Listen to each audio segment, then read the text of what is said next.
Когато нощта притихне над нивите, а небето се отвори като древна книга, се ражда светлината, която от векове пази земята и труда на хората. Вижте как слънцето се ражда от светлина, символ на живота, на надеждата, на плодородието. Днес небето се превръща в платно, а светлините разказват древна история за земя, която храни, за труд, който благославя, за хляб, който събира хората около една трапеза. Нека неговият златен кръг да озари нивите и домовете ни, да пази труда на хората и да ни напомня, че всяка жътва е победа на живота. Добре дошли на фестивала на бялата жътва в Тервел. Празник на земята, на светлината и на хляба.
Фестивалът на бялата жътва.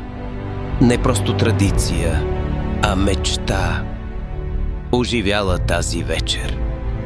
Обичаме те, Тервел. До нови срещи!